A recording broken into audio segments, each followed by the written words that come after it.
Hey guys, don't forget to like and subscribe. It really helps out the channel a ton, and I'm always happy to make more stories for you guys. See ya! Chapter 1. Endurus. Endurus stood in the field of dead bodies. He looked around him. He saw men with iron swords, stone swords, and a few diamond swords for the good measure. But at last it was all for nothing. The end had prevailed again in this fight, with Endurus at its front. Endurus was a skilled warrior, unable to truly die because of his end powers. He has no idea where they came from. All they did was just fear was what he spread. Everyone feared him, even the kings of this realm. Endurus knew it too. He finally returned to the end after the battle was over, and he stared at his victories. He saw many creatures fall before him: a skeleton lord, the blaze army of the nether, hoglins tamed by him and then killed for their food. He was cruelty incarnate, and Endurus knew it too. He hated everything. The battle was over. So why was he so bitter? He didn't know.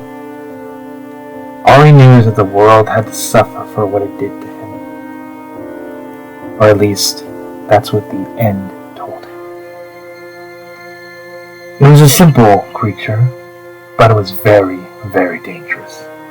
The end itself was not only a reality, but a concept. Something of a person, a thought. Rather simple things, really. The End Dragon was the first to fall by him. Once its proud champion, now remained nothing but ruin and dust. He wanted to prove to the End that he was stronger, that he was capable. He traveled the empty void of the End, coming across giant structures that were made of purple blocks and skulks. He didn't know where they came from. All he knew is that they were there. He stared deeply at the world that he called home. Endermen wandered aimlessly. There was no rhyme, no reason to this disorganization. There were a few Endmites too. They didn't get along with the Endermen at all. But to him, he didn't care. All he cared about was getting what was next. The next battle was about to commence, and he was needed now more than ever. He grabbed his Ender sword, a sword that looked like diamond, but with different designs. Cracks of purple aligned it all, and he teleported to the overworld again. That was his life, fighting and resting for only a bit of time. He saw the soldiers battling against more Endermen, and he cut them down without a second thought. They'd stood no chance against him. They never have, and they never will. He hated the world that he was given, and above everything else, he hated everyone else. But the End was his home. He had to defend it. He didn't know why. He just did. A man named Jack appeared.